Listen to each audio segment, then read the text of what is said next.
Awesome. Thank you, Maxie. Oh, and there's Jalen. Perfect. 100%. How you doing? Mr. Jalen. Mr. Davis. Yep. All right. We're good to go. Howdy, brother. What's up, y'all? What's going on? What's going on? Alrighty, so quick show of hands. Who is 100% caught up right now? Right here, finally, It was up to part first two, right? time. So the third habit, right? To put first things first. So finishing put things first. Yeah. Okay. Yeah. Cool, cool. So Trevor, Max, NASA, I know you just got in, but you read it before. Santiago, Jalen, are y'all caught up? I am not caught up. I'm in the middle Not of caught up. chapter two, or habit Okay. I'm Santiago? about to hit the two. I am not caught up. Okay. All right. So if any of you guys need notes to reference, which will help with the parts, if you go in the Mighty Networks, the notes are in there, under Pages of Power, so you guys can follow along. All of you guys can reference this, just mind tracers for you. So the beginning kind of talked about so we'll go. Yeah, we'll kind of jump in just to the introduction part, which was the paradigms and principles. And with this, I feel like there's a lot better opportunity for conversation than the alchemist. So we'll kind of try open floor style. And yeah, what do you guys take away? Let's try and keep it section by section. But with that first part of the book, just talking about paradigms and principles, what are takeaways, shocking points, anything that resonated, maybe any paradigm shifts for yourself. Hmm. I feel like I've been having a lot of paradigm shifts ever since I've got to read that chapter. I feel like I find myself like really getting into a state of reaction. My job can be very frustrating. People can piss me off all the time. Customers, the way things go. And I feel like for a long time I've been just like blaming everybody and pointing the finger and being pissed off. And over the last few days, I've been able to be aware of, hey, I'm reacting and I'm about to have an emotional response of anger. Just taking some deep breaths and being able to connect back to my body and choose my reaction. Absolutely, Jalen. I'm happy that you're seeking to have a higher maturity level. Trying to. Succeeding, no trying in here. Yep. Succeeding. It's Absolutely. all day. Feel that, brothers. Feel that.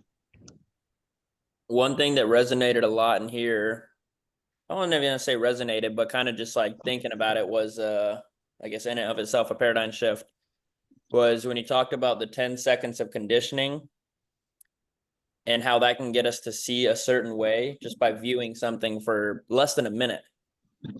And then we go about and carry perspectives our entire lives, 25 years for most of us. And just the kind of weight and how sunk in our ways we can be. And that's why like you meet older people and there's no changing their mind. There's no, I mean, oftentimes I find most older people are very close-minded, or very in one way, which isn't right, wrong, or anything, but it's just something I've observed. And it makes sense because again, that conditioning just time and time again, and unless you take the conscious effort to stop and put yourself in an opportunity for a paradigm shift, you're just continuing to hammer in over and over and over, weeks, months, years. So just reading that was really like, wow, yeah, I I see. I see how conditioning is so impactful in our lives. Absolutely. Goes to show you how important your childhood is. Mm-hmm. That's where all the trauma comes from for the most part. Or even just being able to take time to do exercises like what we did on our call on Monday, to sit down and journal and become aware of the person that we want to be and the person that we are right now and the gap between them, versus like when you're always in motion and you're always in movement, is like you never take time to step back and realize that there's a gap there. Like all those old people that are closed-minded, like they probably don't consider themselves to be like closed-minded. Mhm. Sure. Let's see. For me, the most powerful part of the introduction of the book was the idea of the personality ethic, versus like principle centered.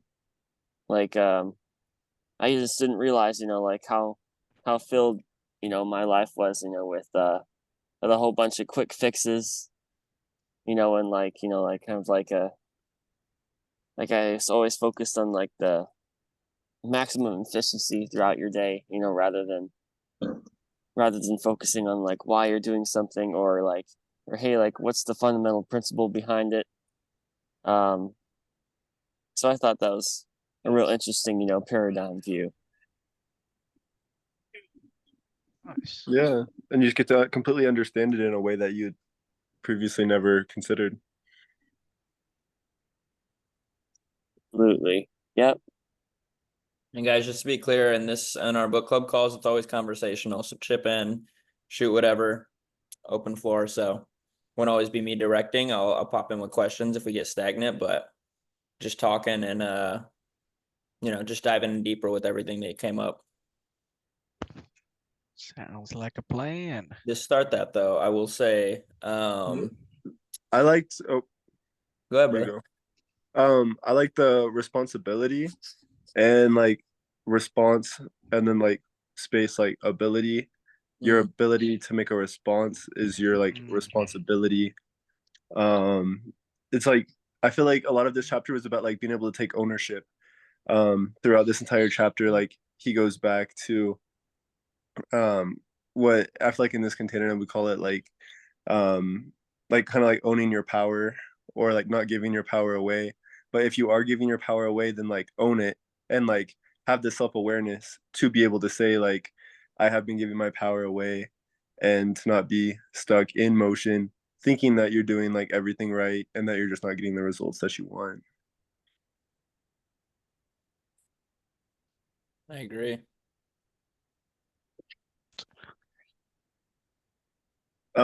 Did any of the like little models that are sprinkled throughout the chapter resonate with any of you guys, or did like having like a visual to like look at help? Oh, It I helps love me a lot. visuals. And I love a little chart, flow chart, diagram. I think my favorite one is probably the tree. Yeah. I think the main one that shows you that the first three habits are to become independent, and then the last three are to incorporate that with other people in interdependence, where you're like collaborating with people.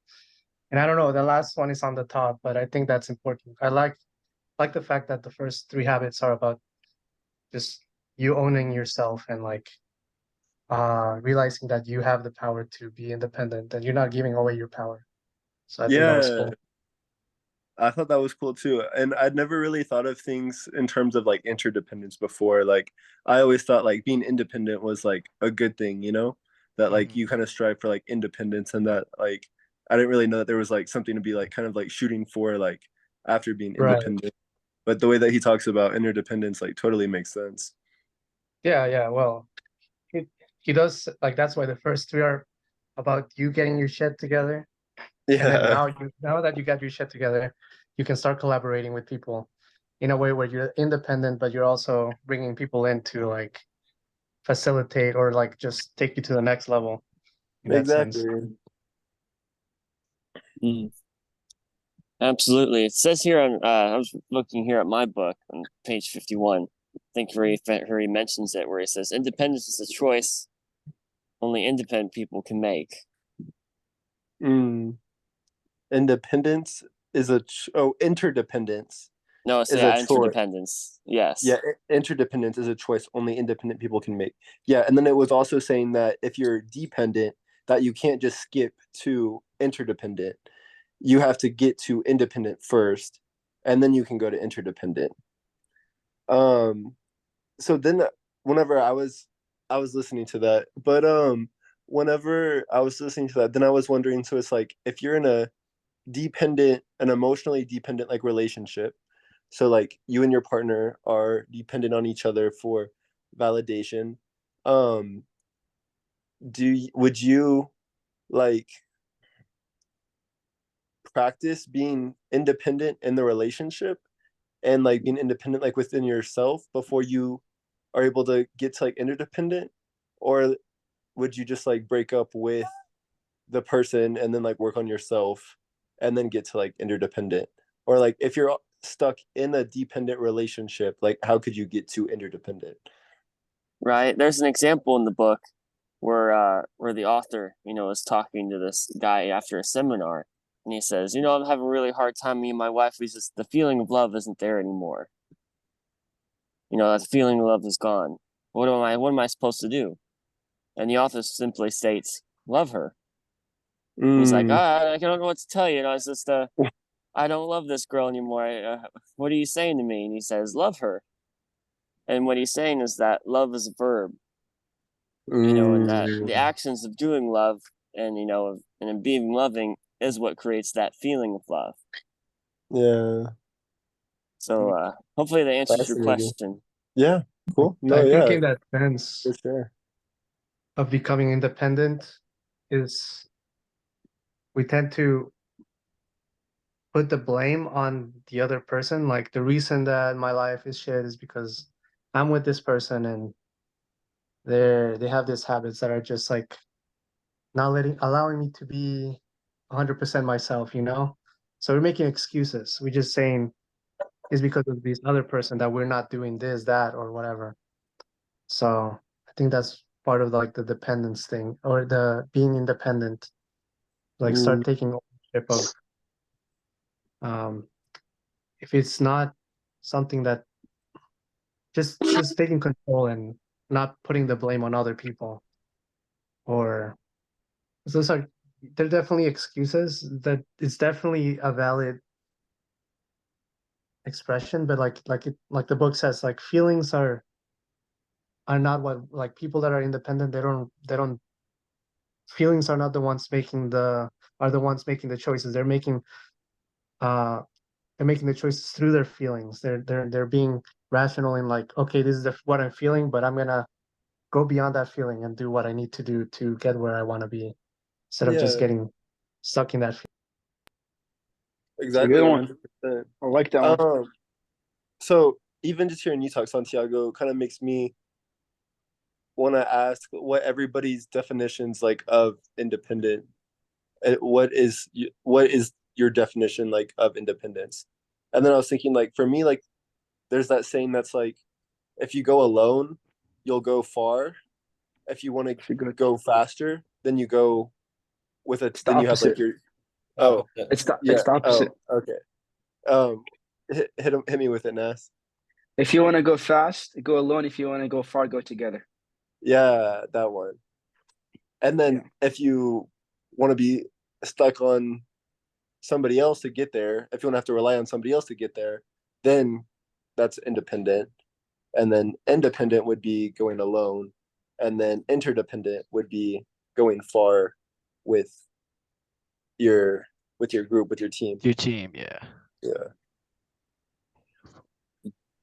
Something that as I sat a lot with the shifting of the dependence and independent pieces, especially being so relevant right now and being able to sit back and be aware of the patterns that come up after a breakup. One thing that's helped me to realize any dependency patterns is where I'm seeking and what hurts the most.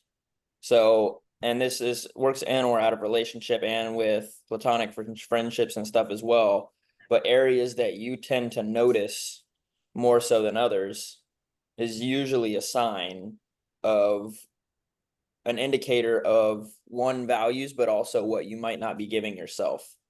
And then also literally like probably 15 minutes before this call, I'm really sitting with the one of the things that I throughout my life have like the things I feel most empathetic towards is loneliness. If I ever see people like I've seen somebody like lonely and it's brought tears to my eyes. Just seeing something, not knowing a story, not knowing anything, just seeing it, witnessing it, and just feeling that inside of me, like that loneliness. Mm. It's the thing I'm probably the most empathetic towards. And now as I sit here out of this relationship and sitting with this feeling and it continuously comes up, realizing that it's a big underlying thing. So those things that we feel or are more sensitive to in others are often what we experience in our own reality. And it's been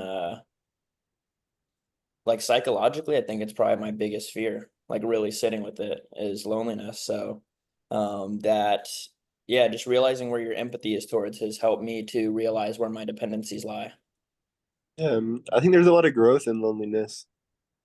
I think there is too. It's not Yeah. easy, but and once you're there for a while, then it's no problem. Yeah, When you're so used to something and then you shake it up and you're like, oh shit, this is different. Like yeah, coming home every day to that person and looking forward to that, having things planned, and it's not there.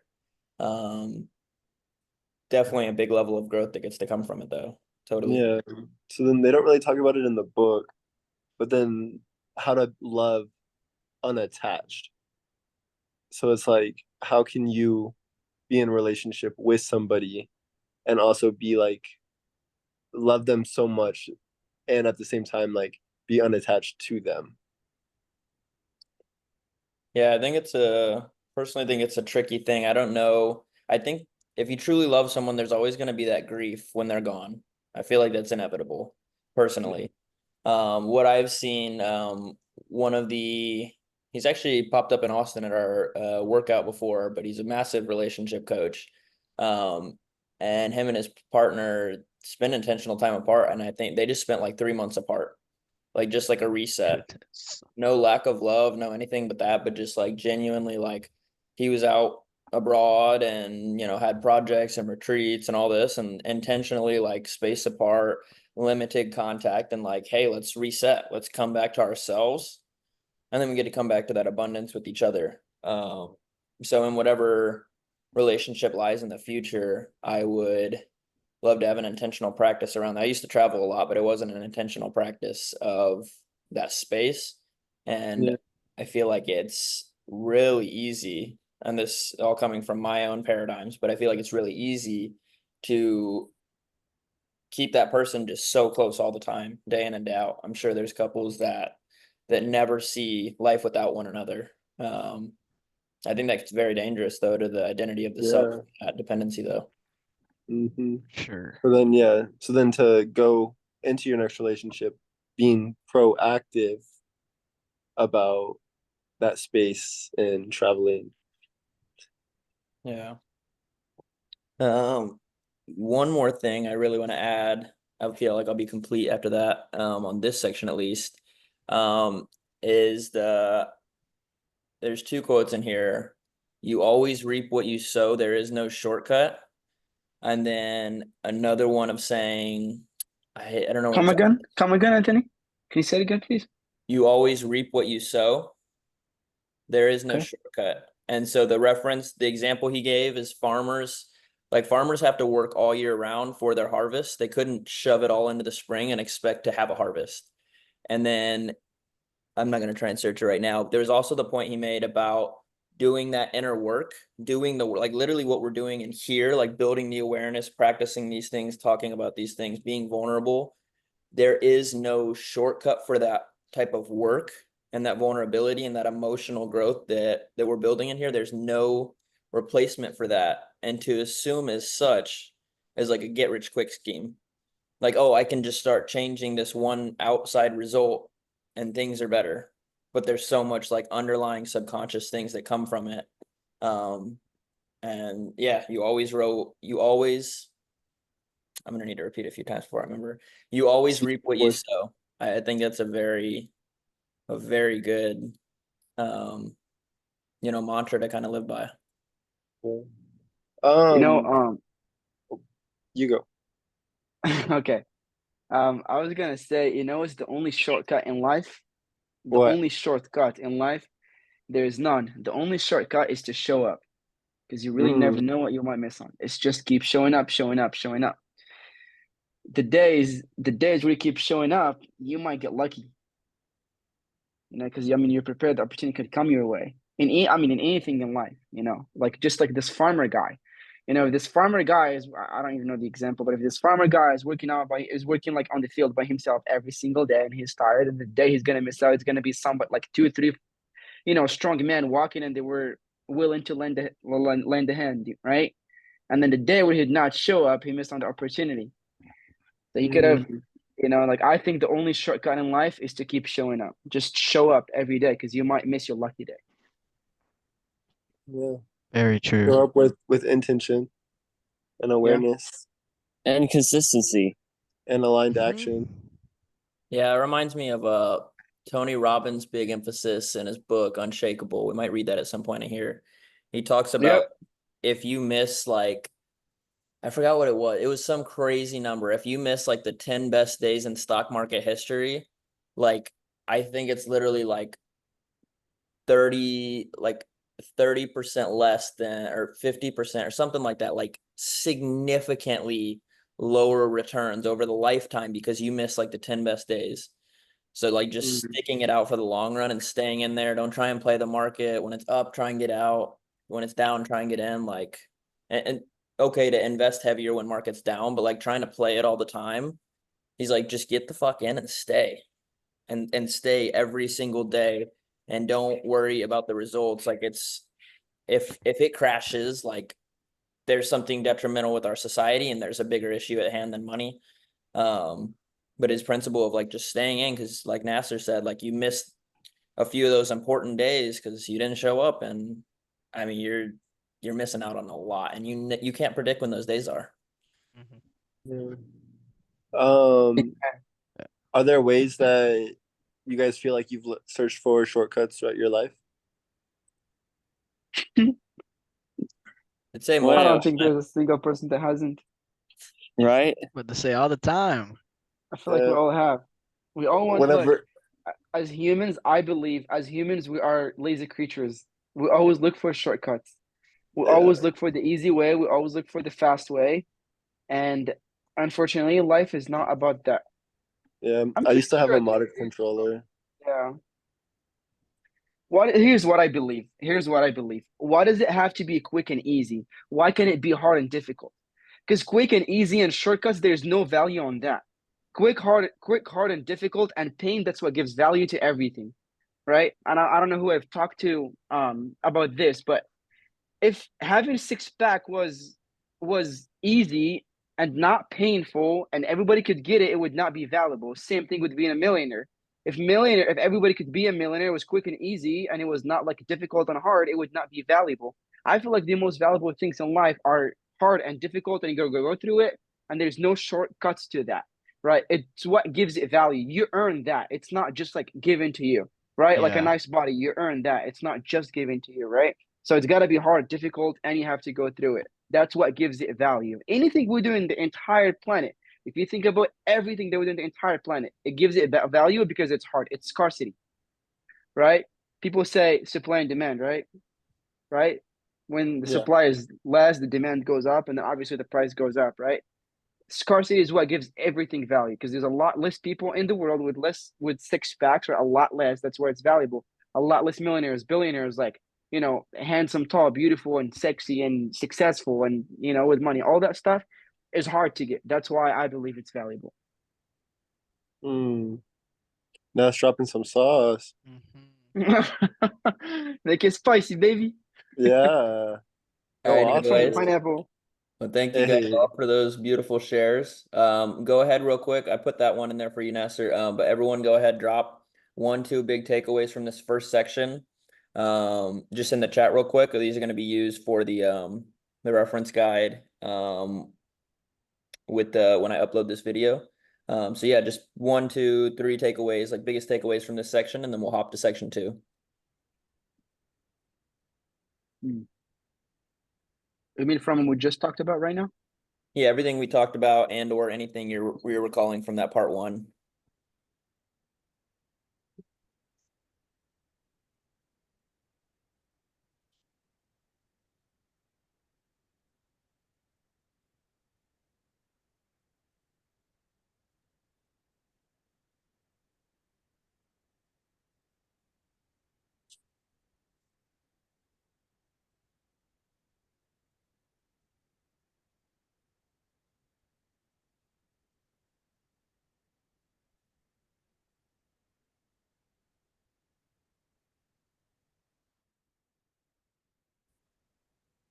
Alrighty.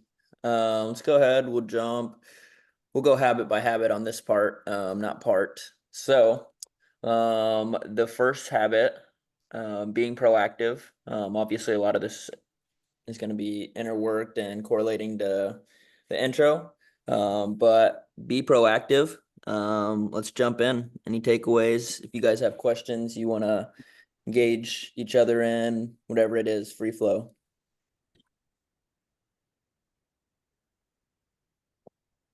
I'll start with I found the circle of concern. I enjoyed the graphic. I know Trevor mentioned how he appreciated the graphics. I like seeing the graphic. Yes. When we have that positive approach, our circle of influence expands and our circle of concern shrinks. So I've really been I have been practicing rather in the last couple of days that, and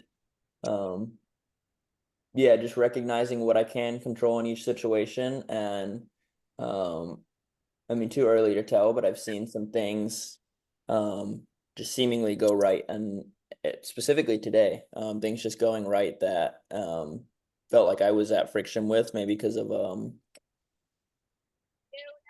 what's the word I'm looking for? Resistance. So and today, just not letting the resistance beat necessarily stop me, and just acceptance of where things are at, and looking to, okay, I can control this, or I can't, and really looking at what I have actual influence over.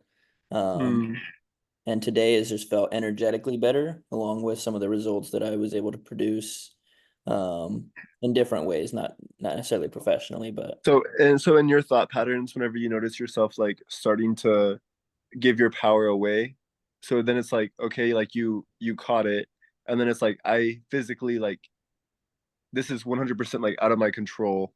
Like, why am I like going down this path? And then like what? Like, oh, like I'm so silly, like ha ha ha ha ha. Like, oh, like not gonna let that happen again. Or like once you catch it, like what's your way of like turning it into like something else, like alchemizing it?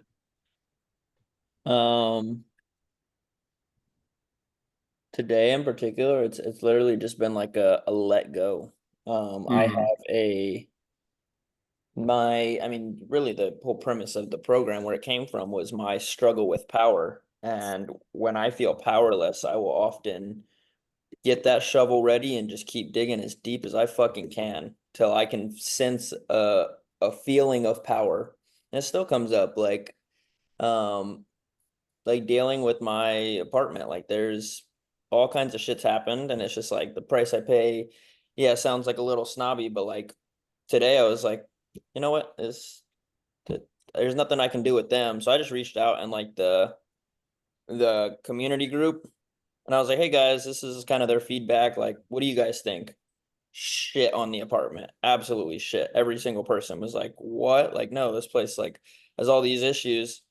And I was like, okay, cool. I dropped the email for the district, like people who overlook our apartment. Several people have started emailing in. It was because I was like, you know what? Like, there's nothing they're gonna do, and I just kind of like let that go. I'm like, I'm done emailing them. There's like no point, like the actual apartment. Um, and I just like simply just asked. I was like, hey guys, like I'm just trying to get some feedback. Like, is this just me, or is like, where is it? And in that, like, this whole like shift happened, and now everybody else is like reaching out to the management, and we'll see what happens. But it's just fascinating how like just letting go of that, how I want it to be. And I kept giving my power up by getting frustrated at them, and then I just turned it almost to curiosity, like, huh, is this just me? And then seeing this kind of change. I don't think it's the best example, but it's something that's like relevant as of today. Yeah, cool. Beautiful. Yeah. Alright. I'm glad you were able to be, curious about a situation rather than just being angry about it. Yeah. Well, let's see. Habit 1, being proactive. And I like how you always point this out, Anthony, about turning our attention to our language. And over here on page 78, it says listening to our language, and there's a nice little list here. because he was talking about reactive versus proactive language. And a lot of times, like a lot of people are like, it's real popular to say, well, I have to do something, right? Instead of saying, well, I choose to do this because, I don't want these consequences or whatever. And my favorite, one of my favorite little short stories in this book is about the author and one of his students. And the student wanted to skip his class to go on a tennis trip. And the student was like, well, I have to go on this tennis trip. And Stephen Covey challenges him and says, well, I don't think you have to do anything, but what's the consequence, if you skip this tennis trip? And the student was like, well, they'd kick me off the team. Mm-hmm. So he says, well, you don't want that consequence, do you, of getting kicked off the team? But let me ask you this, what's the consequence of missing my class? And he's like, well, I'm not sure. And, he eventually pulls it out of him that, he would miss out on the learning. So he's like, well, you got to weigh your consequences. And then you got to choose something. And then he asks him, you're like, well, what do you choose to do now? And he says, I choose to go on the tennis trip. And he's like, I choose to go on the tennis trip. But it just goes to show you that in a lot of things in life, like just choose something. You have to choose things. We constantly choose things, and you just got to bear in mind, like what consequences, are in line with that, good or bad. Mm. Yeah, for sure. Yeah, I think Like a lot of times people talk in that like kind of reactive language without not even knowing it. And you got to kind of build off of that proactive language, kind of like I can, I will, I choose to, kind of like how I choose to go on this tennis trip versus there's nothing I can do, or I can't, or if only, those type of reactive languages. And it's almost a form of like kind of manifestation, that if you say like I choose that I'm going to do this, or I will do this, bringing that manifestation phase into it, and really telling yourself that you can do this type of stuff, being that proactive type person. You don't try, you do. Yep. Right, Mhm. Jim? I got you. Yeah, No, in our you good, bro. Go ahead, Trevor. okay, I was just gonna say that in our checking call this morning, whenever we were saying what our goals for the day was, I think I had just said like, oh yeah, like I'm gonna try and get around to this, and Anthony challenged me, and he was like, our language like on this call, like right now, like let's make it like I am committed to doing this today, and just being like proactive with your language and starting your day with being proactive in your language just help start building all of those subconscious thought patterns, just like what Logan was just talking about. It's like a form of like manifesting it into your reality. Exactly. Something I really liked in this part, kind of the conversation here has helped me go deeper. That's why I love the book club, like just the thought trains we get to go on. But as far as our consequences, so I read it, the first time, we never choose our consequences. That makes sense. But I like kind of sitting here reflecting, I realize how much I will focus. It's just the same thing as like focusing on the result, having an expectation, but just like in a different train of thought. Like I will do so much around this beginning phase, and that's like why things will take me so long, or I'll procrastinate, or perfectionism kicks in because I'm so focused on what the consequence might be. And the truth is we never have control over that. So simply ensuring that first action you take is aligned, you act from that place, you just act in alignment with your principles, and you don't get to choose the consequences, but whatever comes from that, that you can live with confidence and without regret, because you operated in the beginning straight from the place of aligned principle. Yeah. And so like having that, I might be getting off further in the book. He talked about having most people don't need a roadmap, they need a destination. And so kind of same thing with the principles. It's just like having that operating system, like even if you have no idea what your purpose is, what you're doing here, you're not even sure what goals, but you have at least the principles in place. I think you're better off than most of the population because you're operating from a place of true integrity with what's true to you.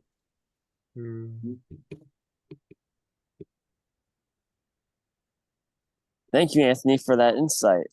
And thank you for sitting us all down and having us journal on what our values and principles are the other day. Of course, brothers.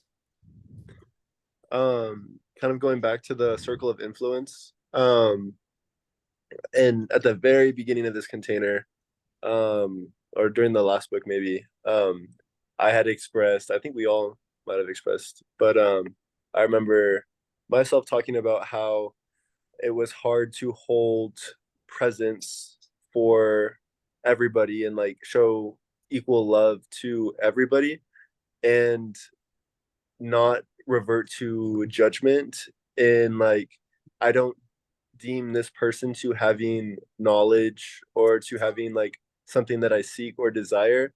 So like therefore like I'm probably going to spend like less time like talking to them versus like in this book it's like talking about how you have like your direct, indirect, and no control people that you let impact your like thought patternings.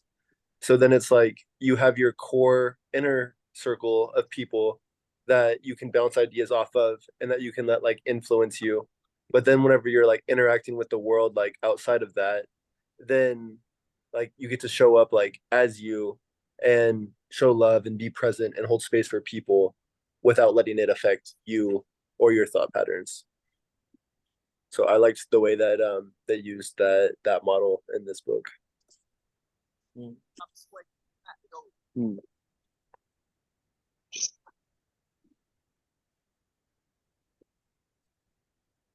things that went kind of hand in hand that I really liked. Anytime we think the problem is out there, our thought process is the problem. This seems almost more of like a spiritual context I've gotten from some other readings, of like there is no right, there's no wrong, there's just what is. And as soon as we make something out to be a problem, we're simply creating a problem in our own mind, and that there's not really any problems. What goes hand in hand with that is your criticism is far worse than the conduct which you're wishing to correct.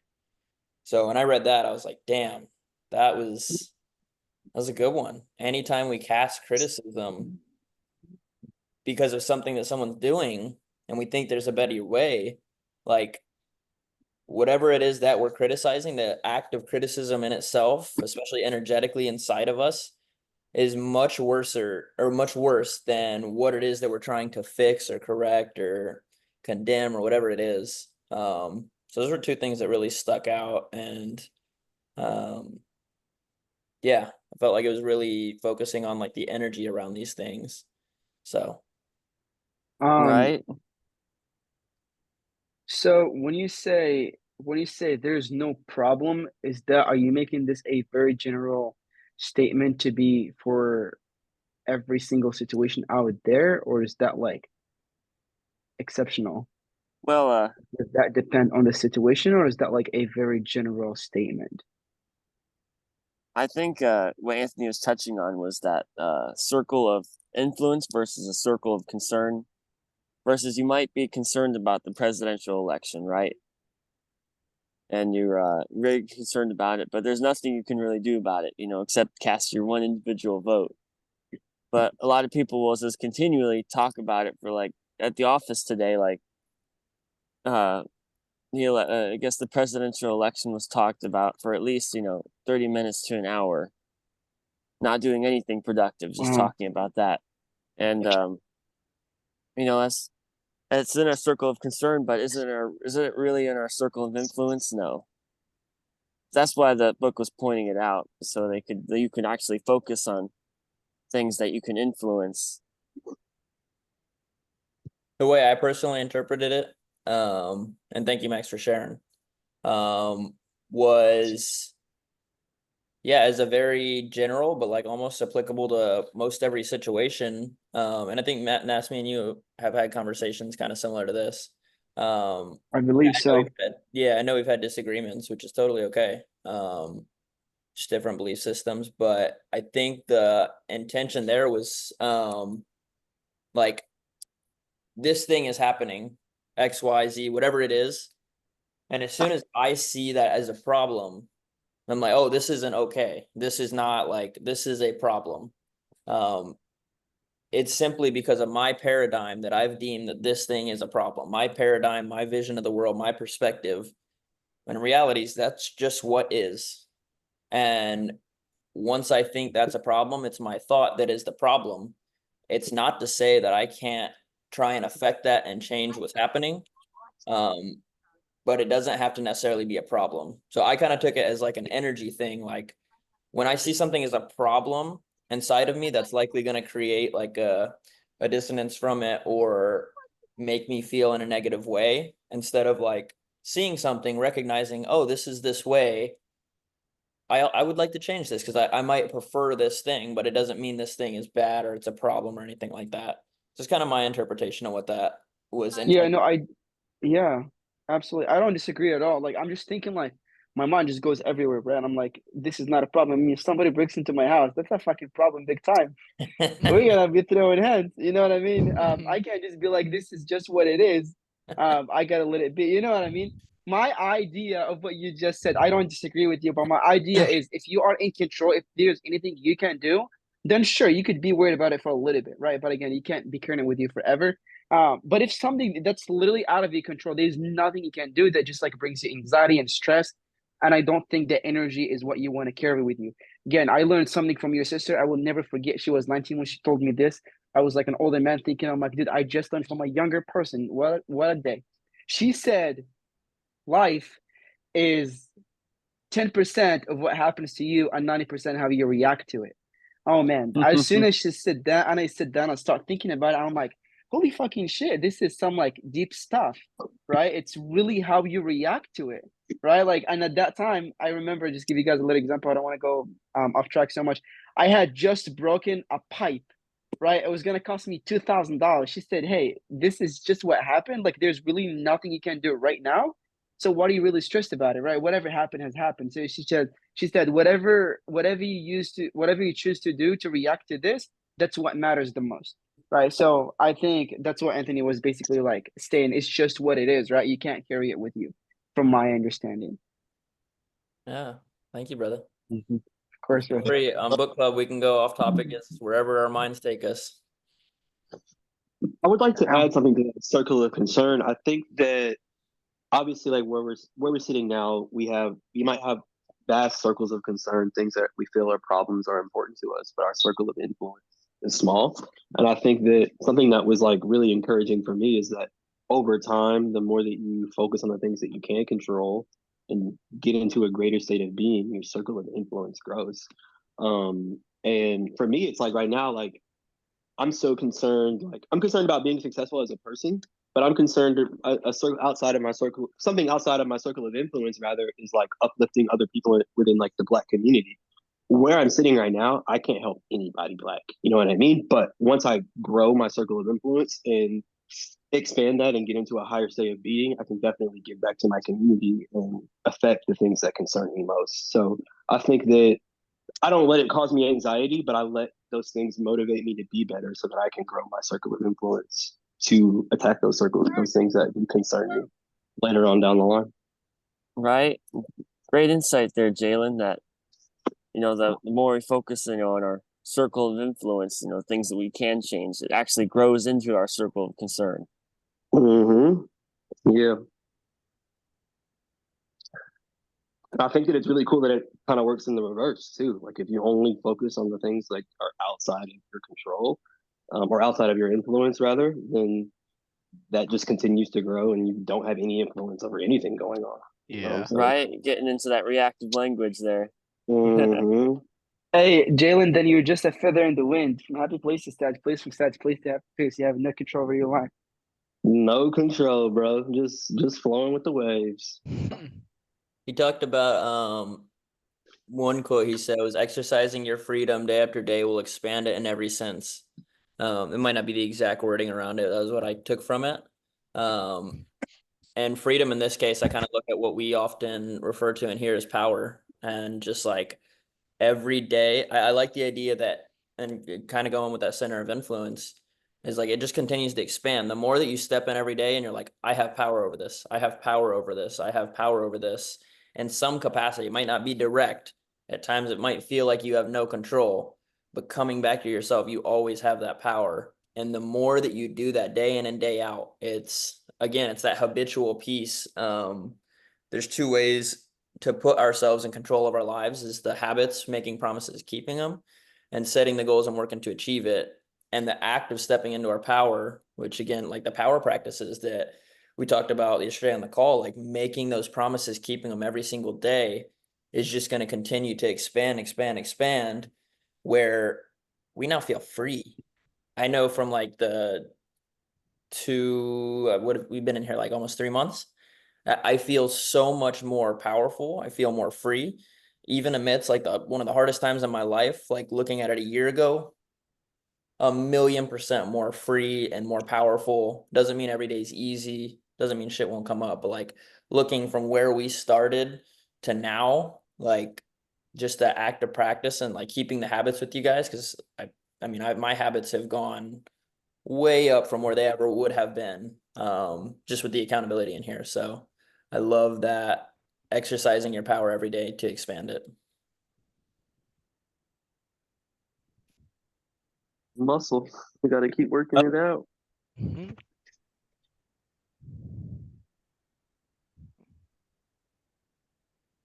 Cool. Another one, a good example in this book was this guy named, I guess, Vance Frankel. And he was in one of those Nazi concentration camps, and he was talking about one of the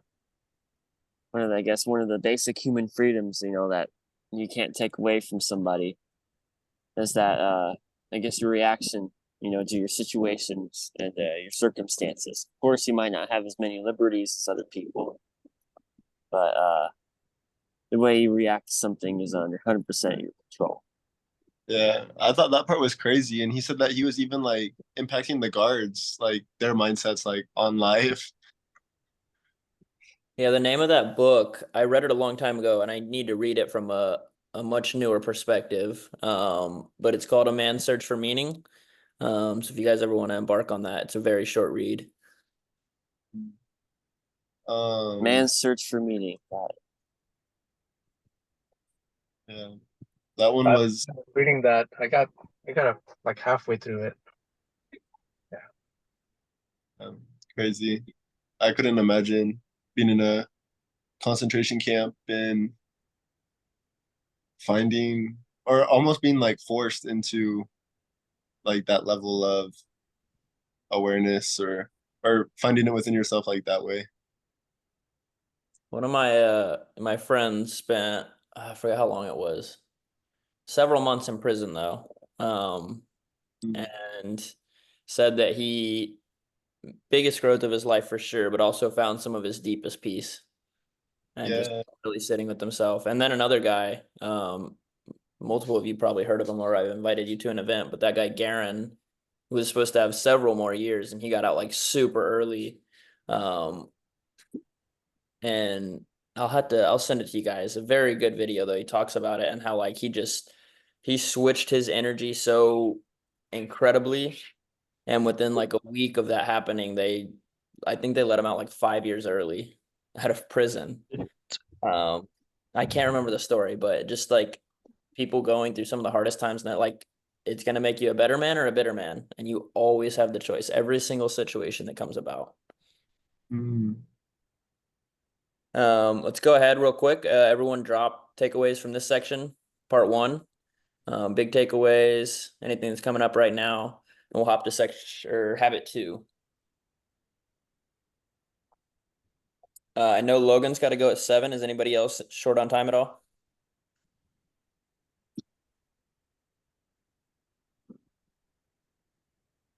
Cool.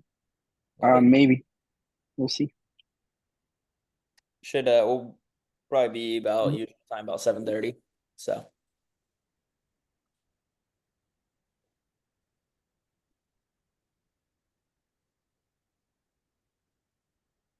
And I don't have my phone. Well, I meant the chat. Okay, there you go, Santiago. The chat inside of here for your takeaways. I don't know if you guys are dropping them on Telegram.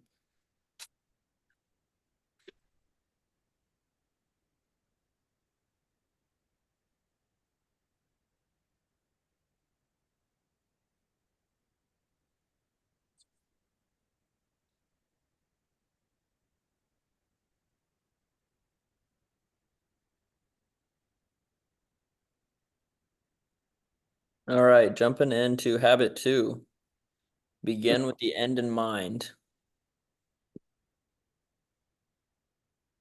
Open floor.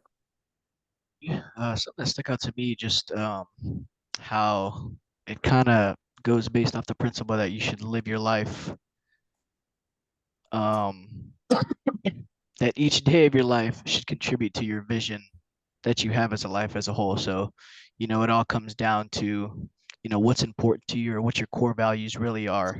And I like that activity that we did about, if you were at your own funeral, was from the book. And then I would say the part where it says like, what do you want to be, or what do you want to do, or what values, are based upon what you believe in is how you should be, proactive as. Yeah, and kind of like what Anthony was saying earlier in the call about how most of us don't need a roadmap, we just need a destination. Having like a clear view of where you're going, and then being able to like break it down into smaller steps. But there was something else that they said in the book. I spaced it. I'll come back to it. No worries. One of my most impactful things in the book was that, well, how it said in this section how like things are created twice.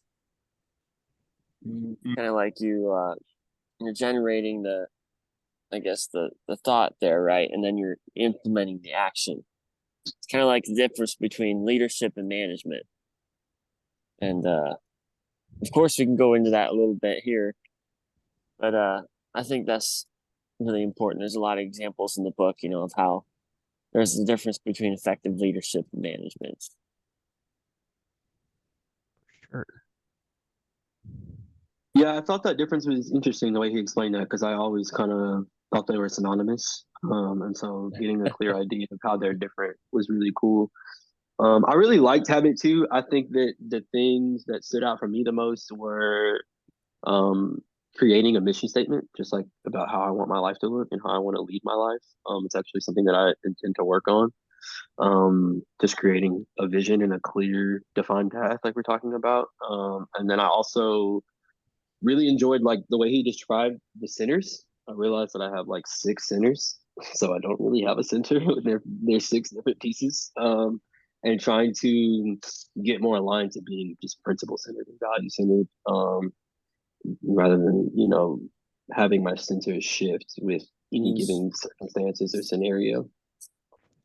Yeah, exactly. I like how he kind of compared each centers, the ones from like spouse, family, and work or possessions. How he said, you don't want to be more centered in one category versus the other. You want everything, align in the center of everything.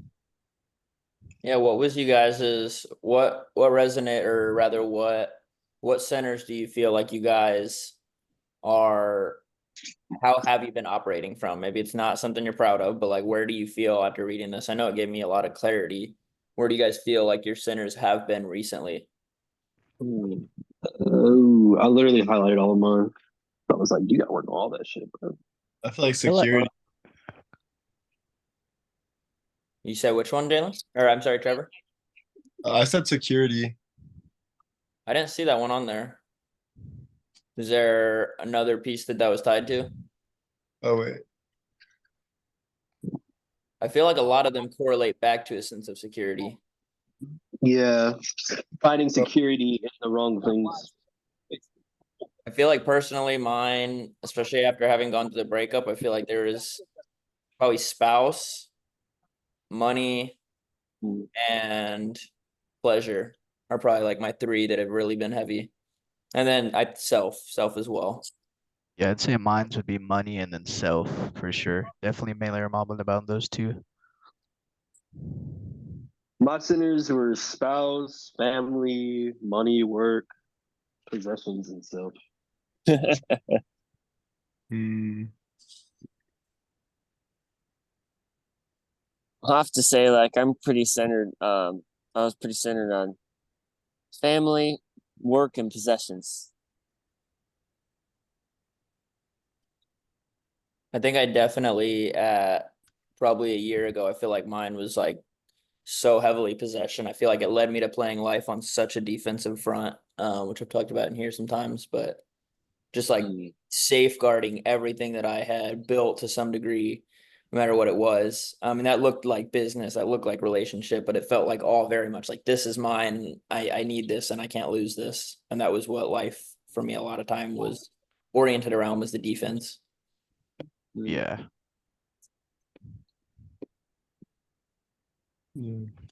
Pleasure centeredness is a big one that we've talked about in this group multiple times. Mhm.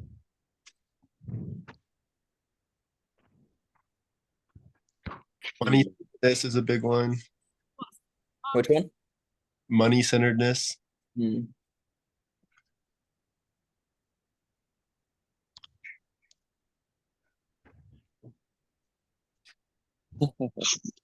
Nah, Santiago, y'all have any insights on your centers? I didn't get to that point, but I would say from what you guys been saying, I think pleasure and money and a little bit of possessiveness, like just protecting what I have, Hmm. definitely. I would say over the lot. I don't know if is travel there. Is that pleasure? I Is feel like, travel yeah, considered? that's where my Yeah, that pleasure could be came from, pleasure the for travel. sure. Okay. Yeah, And okay. that's- So I would say big time, not even the money thing. I think my biggest thing over the last year was just pleasure. That's it. Was just pleasure. I was thinking every day how I could be content with my life. And I wasn't tripping about anything. I'm like, I wake up and I'm grateful for this beautiful life. I'm healthy, I'm happy, and what else is out there to get? Like I'm like money, I really don't care. Like I just spend it all, you know? And it was entirely pleasure over the last year until like you look at that bank account and then you start seeing some numbers going down and like, oh shit. So Right. right now, I would say right now pleasure is completely down and we're definitely on the money part right now. As of right now. But things could change. Right. That's some good self-awareness, Nasser. Do you guys, thank you, Maxi. Do you guys like shift entirely or does that happen like gradually to you? Like do you just like immediately like shift from like entire pleasure to like family or does that like happen gradually? I think it kind of goes, well, I was gonna say it's kind of like the habits, like it takes time, but I think you can make that switch on a dime and like, but at the same time, a resistance to a thing can also control you subconsciously.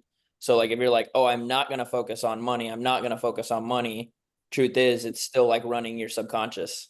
So I think like I think it's possible, but I don't know that it's an easy overnight shift. Um, anyone else want to chime in on that? I think getting rid of things, it's easy for me to go cold turkey, but adding things, I do need like the slow progression of like building the habit.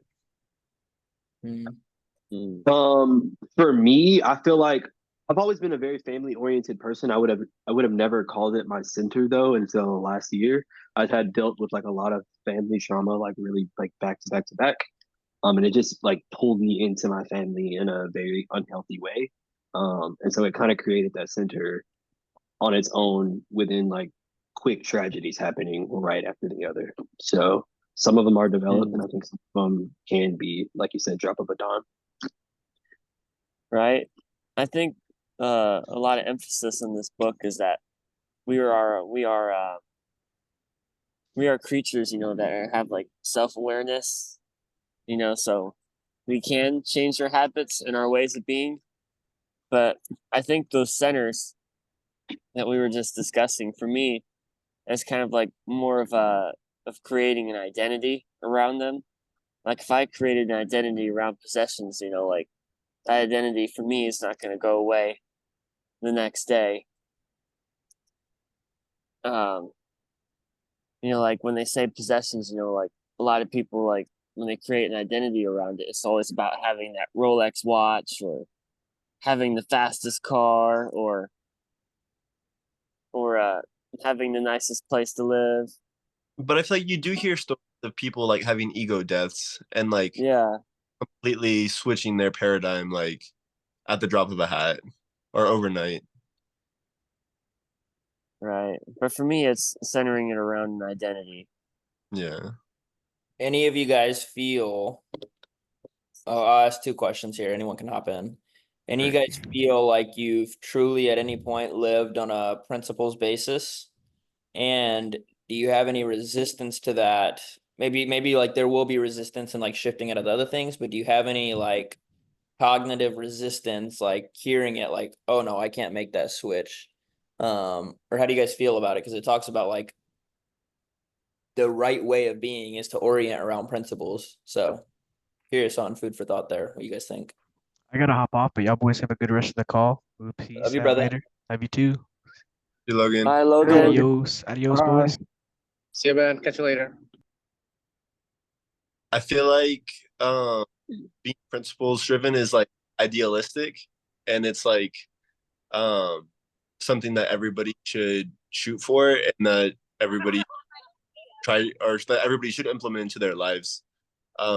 I think just like implementing habits, like it's something that takes work, and changing the lifestyle that you're currently living, introducing ways into your life of reminding yourself of what your principles are on a daily basis. But I think that everybody should live principle led lives. I think we wouldn't have as many people feeling lonely, depressed, anxious if everybody was leading principle led lives. Yeah, as I sit back and look at all this, like the one thing that for most of these, the one thing that you can like lose, or you can lose like almost all these things. Like you can lose your spouse, you can lose your family, you can lose money, work, possessions, pleasure, maybe not like I guess you can lose an opportunity for that. You can lose friends, church, self, a little different. But like for most of these things, like you can just completely lose them. And if you have an identity wrapped up in that, and like they talk about, when your security comes from principles, that doesn't change. Like that security is always there. Like I operate this way and I choose to be. This doesn't mean they can't change. You can't be open-minded, but like this is how I operate, and being rooted in that. And there was one quote, see if I can find it real quick. Something along the lines of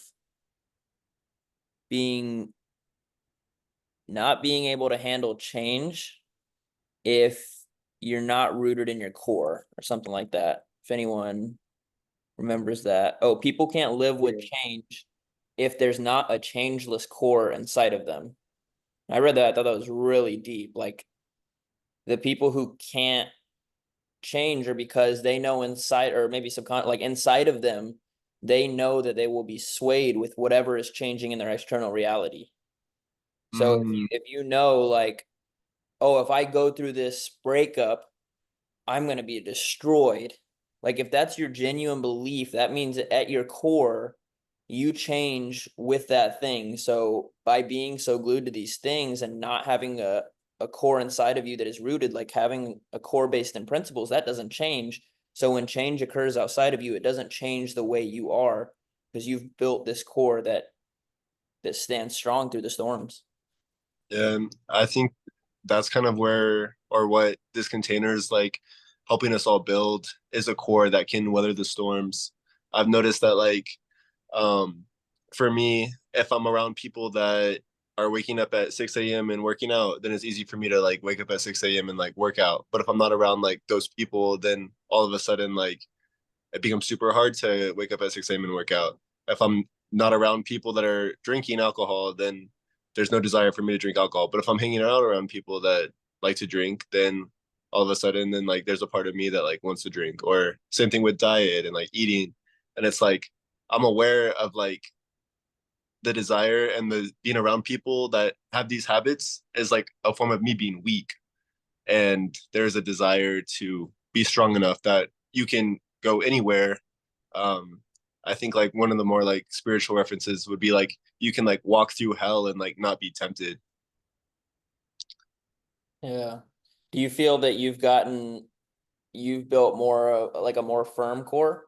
Because I would say like, to reference like the alcohol point, like it's been nearly 2 years, and at first I never say it was like hard. I never had like an addiction, but I drank a decent amount, and like when I stopped, it was like I'd be like, I go to the Mexico resort and I'd be like, well, I have to drink, I'm in this place where it's all you can drink and everything. So easy to like go. But like I went to Mexico 2 months ago and it didn't even like, it was so easy. Like my core was like, oh, I don't drink. I was rooted in that principle. No shame for those who do, but like my core says this.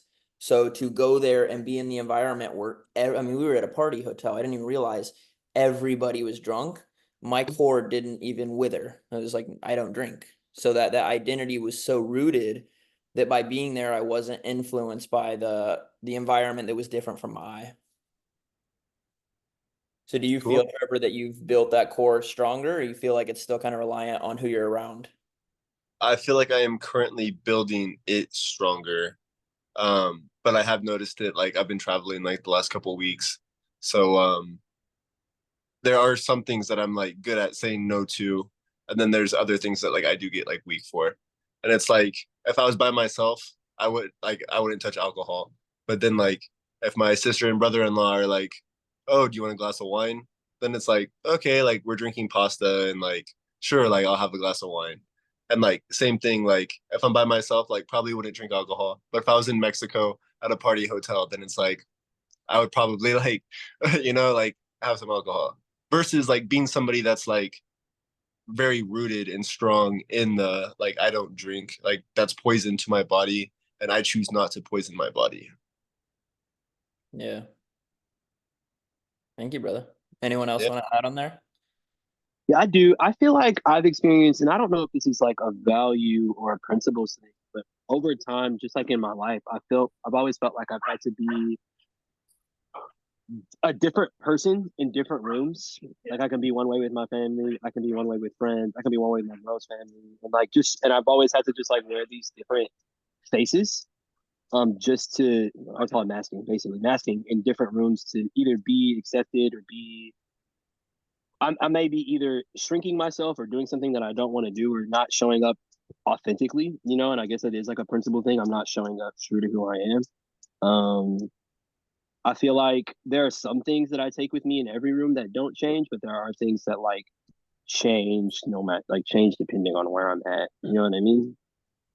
And do you think that that's like a form of like safety, like that there's a part of you that would be like well received, and so like there's no point in like even like going there, and then Yeah. should like you have to hide like any part of yourself. Yeah, I mean, there are some situations where, yeah, I feel like it is for safety reasons, where like I can't be completely authentic, so I have to like cut off this side and show the rest, and so sometimes it's hard to like differentiate when you can be authentic and when you can't, when you're like going back and forth between that dynamic so frequently. That can be tough to be like, okay, well, like, what's the real me? Because I don't know, because what's the mask and what's real, like Jim Yeah. Carrey. Uh, You think any part of it? I think there's definitely something to be said for that.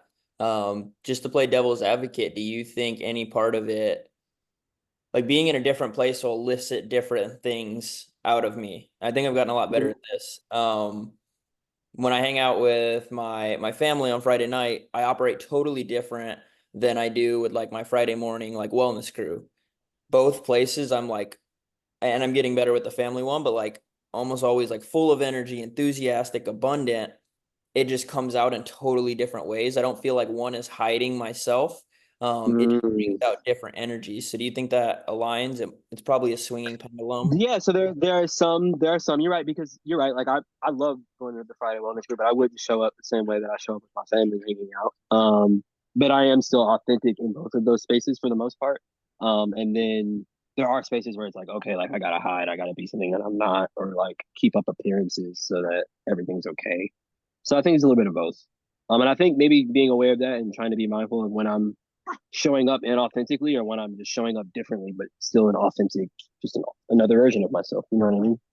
Yeah, man. That's great awareness. That's awesome. Appreciate that. So do you think that there's something inherently wrong or like flawed in not always being yourself like authentically? Like, is the goal, is the destination like that we're shooting for to like exist 100% authentically as yourself, no matter what like room you're in? And it's like, if somebody doesn't receive that well, then like that's on them. Yeah, I feel like that's a goal for me, is like to really be 100% authentic no matter what room I'm in. And if I can't be myself in that room, then maybe that's just not the room that I need to be in, and I need to stay with that. I don't want to have to shrink or be something that I'm not, for acceptance or validation from anybody else.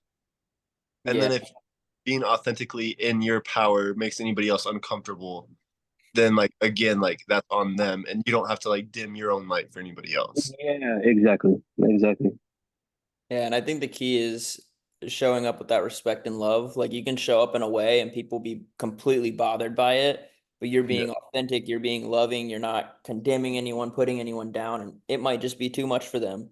And it can Yeah. also be Yeah. triggering for people who can't go to that place in the moment, their own selves.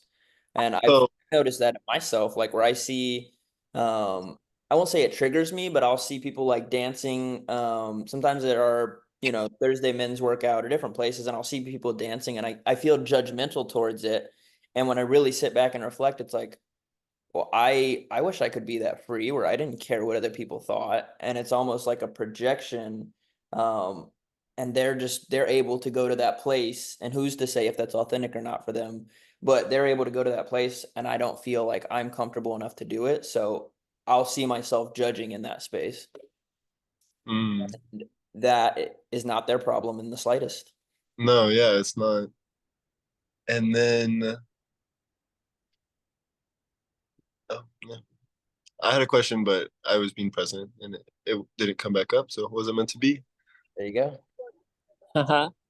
Awesome. Well, thank you guys for sharing so Yeah. much, of that perspective that you guys had, like what Anthony just put in the chat here, showing up different, like in different situations and places.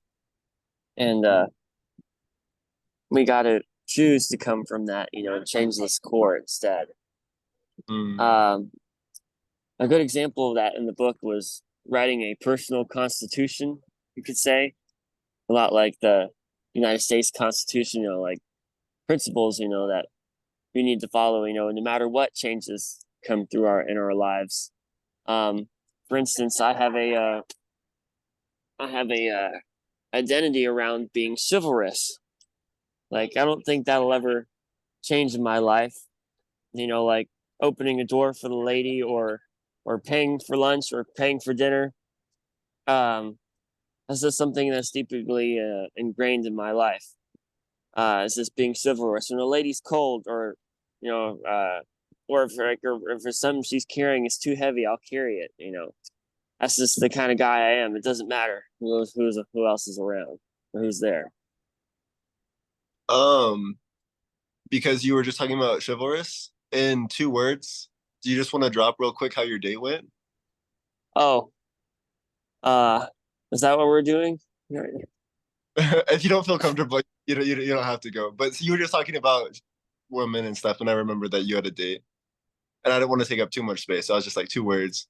Oh, you're asking how my date went. I thought you were asking how my day went. That's what I thought Sorry. you said. No. That date talking about Mr. Chivalrous, Mr. Chivalry. You hit her with some chivalry. Yeah. I paid for our little brunch and I walked her to her car afterwards. Oh. And And yeah, of course I asked her if it was okay, like, like, hey, can I walk you to your car? And I don't know, we had a good conversation, let off a couple good jokes, but yeah, she said it was gonna be too awkward to be in a relationship, because we're in a class together. And she was afraid if we broke up, it'd be too awkward. And I was like, okay, I respect that. Yeah. Cool. Yeah. Good communication skills. Let her know class is out in a couple weeks, huh, bro? Anything left for this habit number 2, boys? Was this the one that talked about the goose and the eggs? Was that? Let me see. I can search. That Oh, was early on. That was on the first part. That was chapter 1? Yeah. Or oh, okay. No, it was before habit 1. Oh, in the intro? Yeah, Oh, okay. I know because I just read. if you want to touch on that real quick, though, you can. No, yeah, I just remember that it sat with me. How important it is to be looking after the vessel at which, from like, especially from like a business like perspective. So it's like if I do something that's makes me a lot of money and gets me a golden egg, then I'm just gonna keep doing like that thing like over and over and over again. Yeah. Maybe like focusing on like the whole like business like entity like as a whole. Then all of a sudden you get like pigeonholed like on the money, on the golden egg, and all of a sudden like that greed factor kind of just like kicks in, and I see that play out in my life in a lot of different ways. Awesome. Thanks for bringing that up, Trevor. I love that metaphor that he uses throughout the book, collecting those golden eggs. Yeah.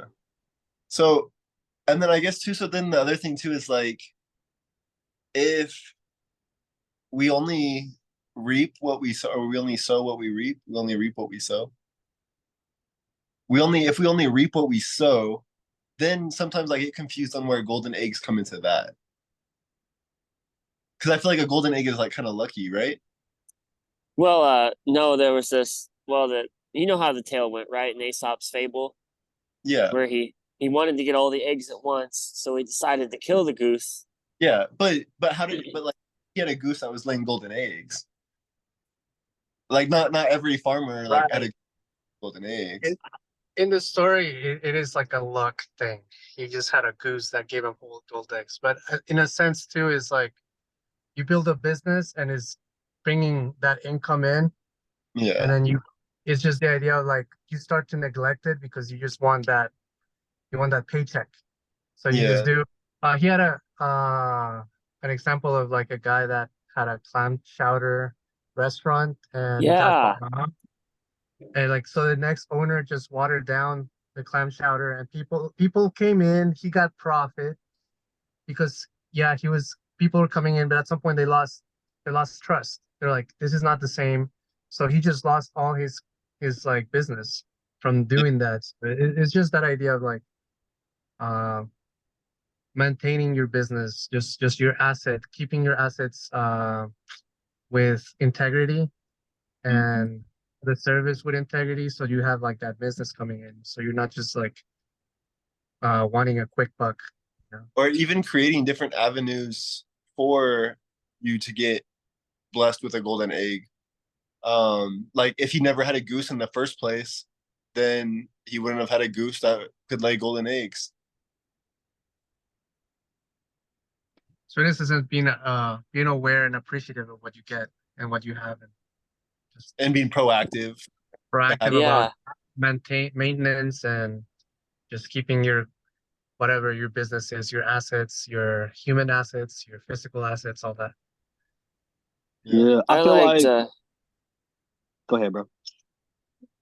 Oh, I was gonna say I like the example that the author gives, between the relationship between him and his son, because the golden eggs doesn't just have to be the paycheck. It also be the what you get out of a relationship with somebody. And that relationship he had with his son was that he was saying that, well, my son's the the goose, laying the golden eggs, what I want from him is to maintenance and repair my lawn, right? And I want him to learn responsibility, and what it's like to be dedicated to something and all that. That was the goose. He was worried about him, producing that product, not only for him but for himself, later on in life. So that's I guess an example of how you could care for the goose more than the golden eggs. Yeah, fascinating. For me, I resonated with like just like falling in love with the process. They say if you fall in love with the process, like the results will come. But the process is where you get the result. Golden egg comes without the goose, and so you gotta take care of that thing, or golden eggs for you. You know what I mean? And that looks back to what Nas was saying about you have to show up every single day, because if you stop Like, showing up, the farmer that cut corners doesn't sow what he like in agriculture. You don't sow, like, you have to take a long ass time to lay out this land, laying the seeds, wait, water. It's all a process. And if you just half-assing it, you're not gonna get what you want. dropping fire. Alrighty, boys, let's go ahead. From this section, takeaways, big points, anything, let's drop them in the chat, and then we'll go to section 3 after for a final point.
All right. Cool. So let's hop into habit number 3, open floor. Whatever you guys got. I think this section was a bit shorter. At least it looks that way on my notes. Went through it a little quicker. I'm actually about to hop off, boys, but y'all have a good night. I'm gonna catch you with y'all later. Alrighty, brother. Thank you for being Bye, here. Jalen. It's good to see Bye, you. guys. Hey, Love you guys. Bye. much love, brother. All right. I'll say real quick, looking at this, time management is a misnomer. I really like that. This is where one of my things I'm consistently challenged by, and allowing it to take power over me is my time, and need not manage time. We can't manage time. Time is, well, there's 2 trains of thought. Time is an illusion, and then time is the thing that we know here for mostly is that time is always going. We can't affect how fast or slow it actually goes. So what we really need to do is manage ourselves. I found the time management matrix to be really nice. I like that. And looking at the Q2 and like, it was definitely a little bit of a shock because I immediately saw number 1. I was like, oh yeah, that's what you're supposed to take up. What's urgent and important. But seeing that was like, oh, that's actually the reactive response, is to wait for something to become urgent. Doesn't mean things will never come up, but most of your time should be spent in the place of proactivity. Yeah. Setting like your top 3 things that you want to do during the day, and then just focusing on getting those 3 things done, and then anything else that you get done like after that is just like extra. Sure, in the kitchen.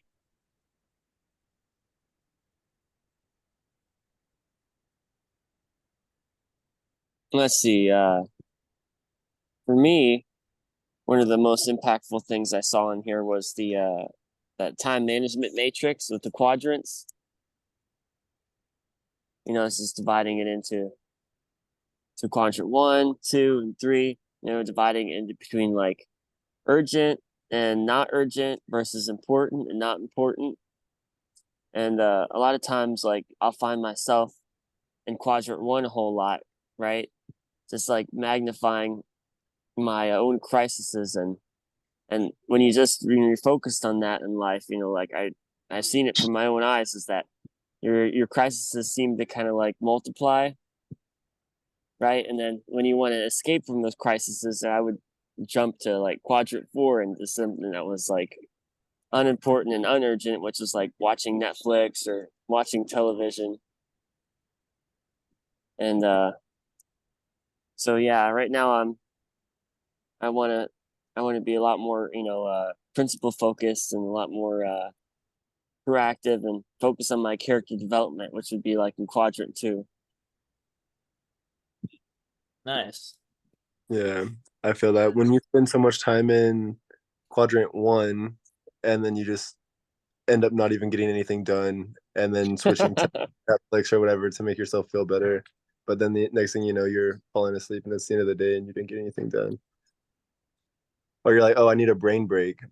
I feel like, yeah, quadrant 1 takes up so much time and energy and space, and it makes you feel like mentally exhausted. And then sometimes it's even harder to show up like and be focused in quadrant 2. Absolutely. I 100% agree with that.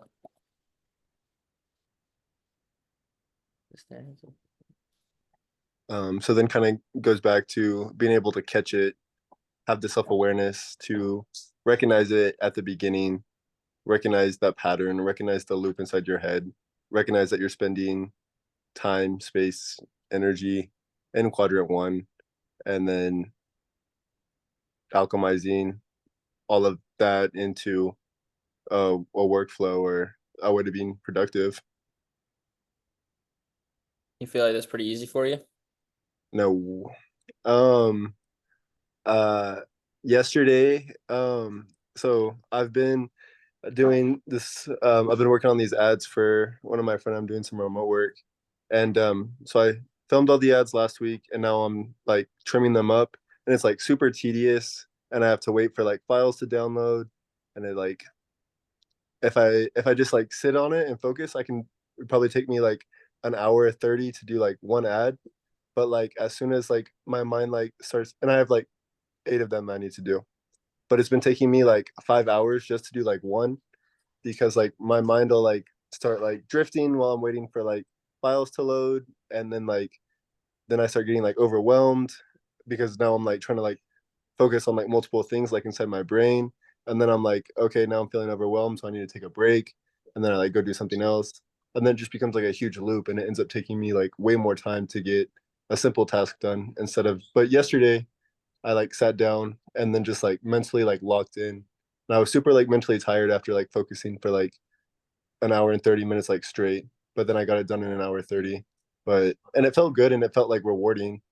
And then we've talked about it a bunch too, just like having your phone in another room makes the entire process like way easier.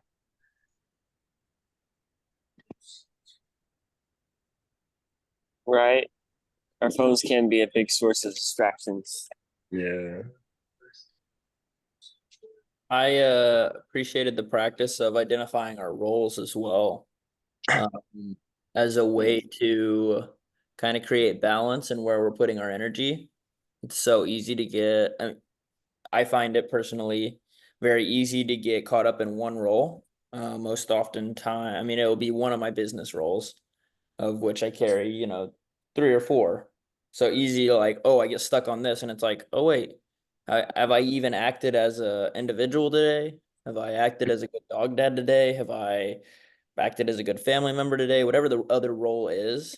So identifying those roles and laying that out in advance for the week and being okay to move it around. That's what gave me, because Yeah, thank you. Appreciate it, bro. Thank you. he literally said, he's like, don't be too rigid with it. That's what literally stops people from even starting, is because they think once they set it in, it can't change. So like just setting it up at the beginning of the week, like, and blocking off multiple things. And it's like, oh, something comes up. Cool. I can move it. That's fine. No problem. But at least you have it on the schedule and there's intention around, how do I move the needle in this area of my life? Yeah. Do you think that having like setting like time aside for it like at the beginning of the week like makes it less like authentic?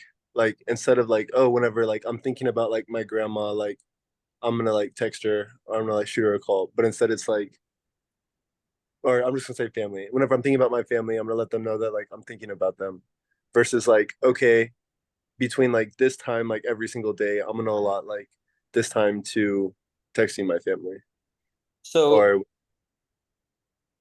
good. Sorry. I was saying, or whatever the thing is.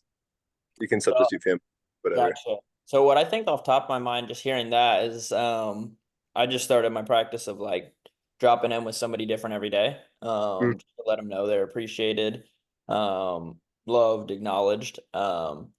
Something like that, and like connecting. I don't know what the connecting with your grandma looks like. And maybe it's just an example, but like if you're just gonna leave an audio message or call her and say like, hey, I was just thinking about you, I got 10 minutes, I wanted to chat, like that doesn't have to be a long activity. I think it's Yeah. more so in regards to like, oh cool, I want to plan this like outing with my dad and it's going to be 2 to 3 hours. That's more likely something that needs to be scheduled. It's not like, oh cool, I'm going to talk to somebody for 10, 15 Yeah. minutes, I need to put that on the schedule. Okay. Yeah. I got you.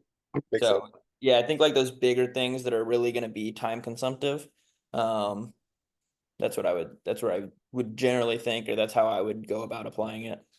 Yeah. Cool. All right, guys, I gotta hop off here, but I appreciate all the reflection and the insight we've had in this call. Absolutely. Thank you for being here, brother. Yeah. Thank you for the leading that you did during this call, Max. I see you, brother, and I appreciate it. Right? Got to put our minds to use, while Yep. we're here. Got to show All up. right. I love you guys. We'll check in with you next week. Yes, sir. Buddy. Sir, have a good one. Bye, brother. Santiago, you're still here. Any final points before we close out? No, I need to catch up with these two last chapters. So That's right. Okay. it was just great to listen to you guys and see what you guys had to say. Yeah, hopefully it gives you a little more I guess insight as you go through the chapter and kind of go in with the more of a prime mind. So hopefully there's Well, awesome. definitely. Anything else, Trevor, that was coming up for you on this this habit? This last one? No, not right now. I'm looking through it. I think the one other thing I really enjoyed, or just like a nice, some of these like one-liners, it's just like, that's good. Was the and I know this one, but to have it reiterated, frustration is a function of our expectations. The only reason we get frustrated with shit is because we expect something else to be the case. When we have, and again, that's expectations. But expectations are good to have, like in business. Like if you have like employees, so it's like it's not always a bad thing to have expectations. Nope. Just having awareness around that. I don't think, yeah, that's a good point. I mean, it's a good point, especially in business. It's not that you have to have expectations, but you can set standards. I'm like, this is just your job. It's not that you expect them to do something that's just what they're supposed to do. And they know that's just standard. Hey, these are the standards, these are the bars, this is what we're gonna be working on. And that's their job, obviously, right? Yeah. My thing. And he also goes to say efficiency is in regard to things and effectiveness is in regards to people. I don't think that's a direct correlation, but kind of trying to draw the dots, like in things regarding people, I think this can play a bit different. When I hear this, the automatic thing that comes to mind is like how I get frustrated with things. something not working, I get frustrated because, oh, I expect this to work. I used to get so mad at my phone, broke one before, like shattered the screen, like so much regret after. I was like, fuck, like a long time ago. But just like shit like that, it's because I expected this thing to work. And now that it's not working, I'm mad. I expected that when I walked down the hall this morning, my elevator was going to be working. It wasn't. I had to go walk around, walk down 8 floors. Cool, I got some exercise, but I was frustrated because I wasn't expecting that. And it just added like extra time on my morning and got a little sweaty. And it's a result because I had expectations. If I moved in here and knew that, I'm probably not gonna be frustrated. But And just like how attached like we get to like these kind of like materialistic like expectations. Yeah. It's a good And then perspective. whenever it doesn't go according to plan, then it hurts a little bit. Mm-hmm. Yeah, What were I've you been saying? I've been getting frustrated. It's mostly there's the whole thing about the circle of influence and things in your control and outside of your control. And if you're getting frustrated about something that's in your control, and that's something that you can do about, that's something you can do about it. But if it's something outside of your control, that's something that you just gotta let it go and be like, yeah, that just happened. I just gotta roll with the punches in that sense. But that's something I've been late to a couple of things, and I'm like, that's all me. I could do better.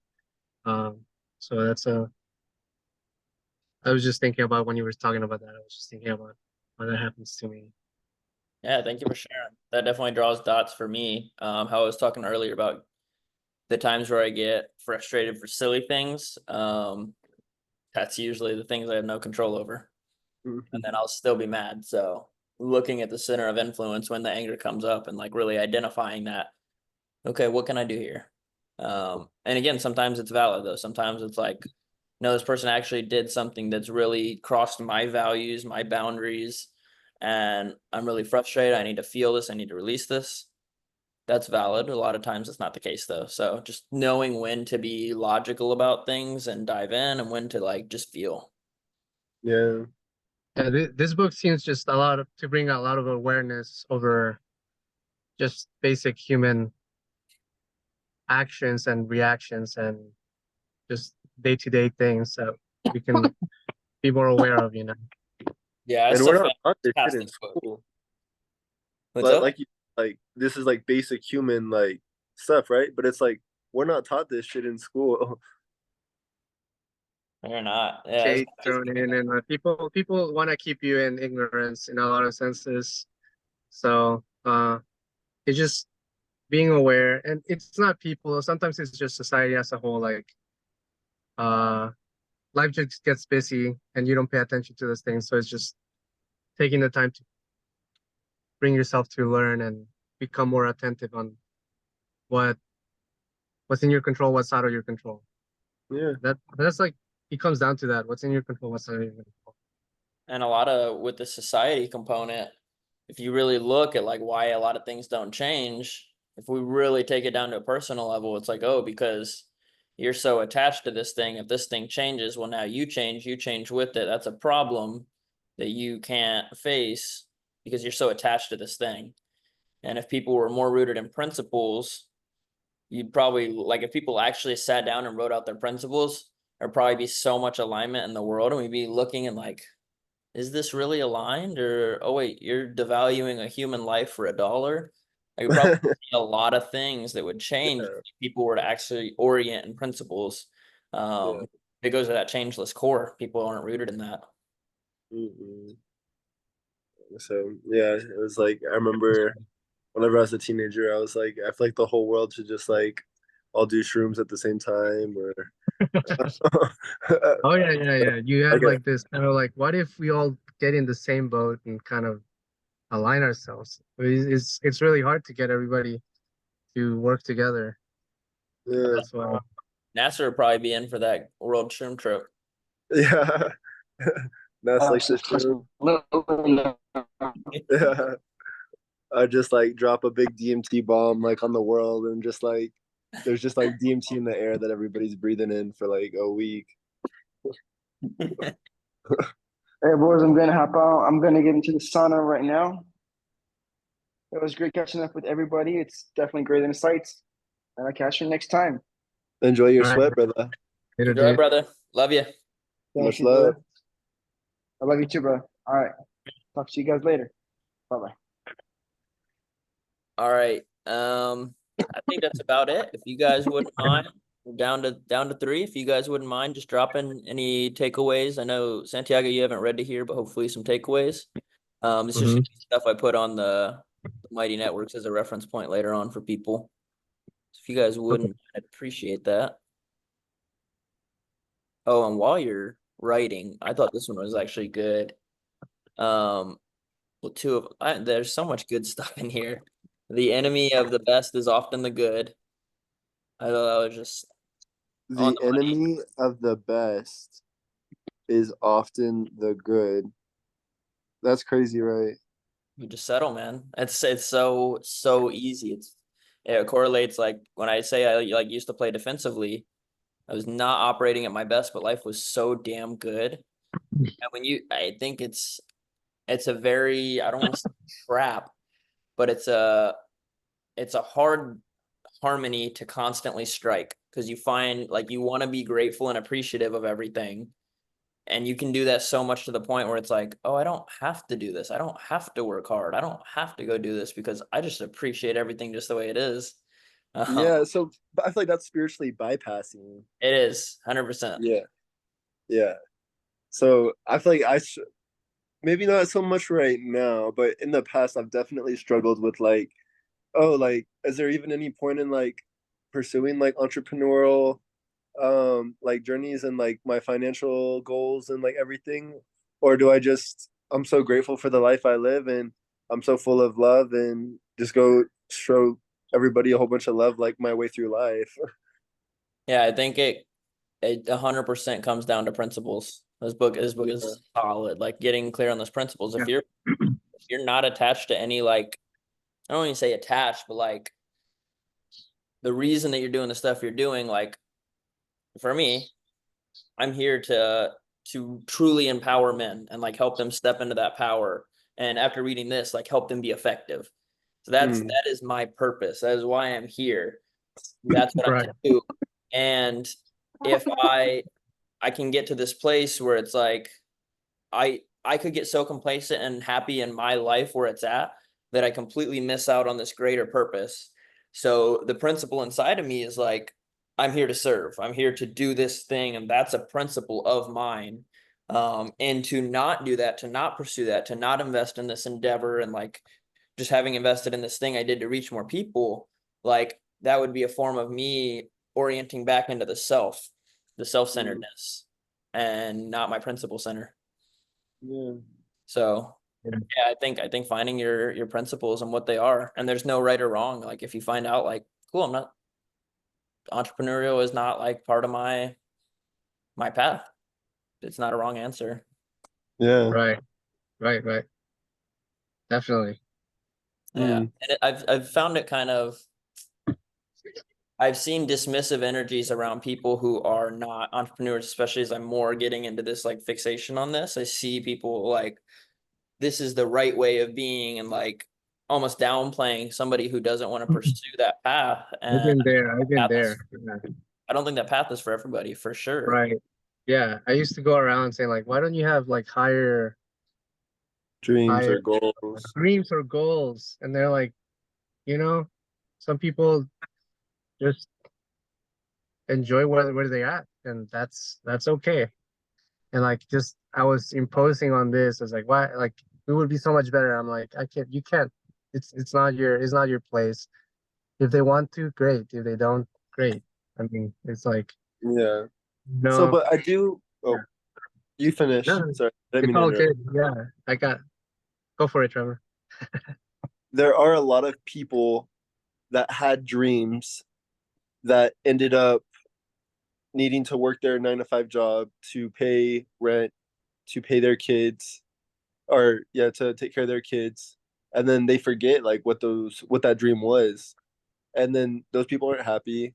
They're like they have their family, so it's like and they talked about this in like The Way of the Superior Man a little bit too, but like going back to like your purpose and like really like knowing what your purpose is.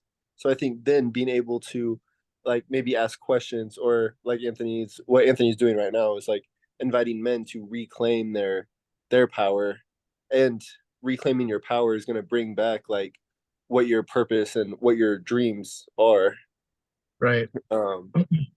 So yes, there are some people whose dreams aren't to be entrepreneurs, and there's people whose dreams aren't to be entrepreneurs that have forgotten that dream and will give you friction at first, like whenever you talk to them about it. But if you like, maybe it just takes a little push, or it just takes a little like of inviting them to reclaim their power, for them to remember. Yeah, it's definitely good to like, I mean, we're very passionate about what we're doing. Like Anthony's entrepreneurial, Trevor, you're entrepreneur. I'm working on it too. Ooh, And speaking let's about go. it, get people fired up too, man. So yeah. That's your place. You just tell people where you're at, what that's done to you, and like it influenced people in some way or form. Santi knows what's up. One thing I'm having a feeling, I'm trying to articulate it based on something I was just reading in my notes. There's gotta be a better way to say it, but like your life does not lie. Like, and the thing that I read that elicited this thought was the way you spend your time is a result of the way that you see your time. Yeah. And that kind of going hand in hand with this idea, like where you're at, what you're like, your current reality, you can't lie about that. Like you might be able to lie to someone, and you put yourself on stage for an hour, you can lie to someone and they can see that. Like if someone like really opens up and like looks at your life as a whole right now, there is no lying about that. Like where you're Right. at, when you're experiencing all of this is a reflection of all the decisions and everything that you've done, and essentially your values to get to where you're at. So, Mhm. and you can't ever hide that from yourself. Like if you're at a place in your life where you look and you're like, what am I doing? Then like you can't lie about that. No. This is really this idea of like lying, like can you ever actually lie? Like you might be able to trick a few people, but like at the root of it, can you actually lie? Or are you like you can sit here and put something out, but like the truth is always going to be told in your actual reality. Yeah. True. And it holds you back. Yeah. Definitely. Awesome, boys. All right, guys. I'm out. I gotta get some things done here. Awesome, brother. Well, thank you You for sticking guys. around. I know this is a longer one, but it's a good book. I'm excited for you to catch up. Hopefully you can catch up in Oh time. yeah, I'm excited now. I put it off, but I like it. It's really great. So I'm gonna stick to it. Awesome, brother. Much love. You enjoy Bye. the rest of your evening. Always here if you need Thank anything. you. Definitely. See you, Trevor. See you, Santi. Much love, brother.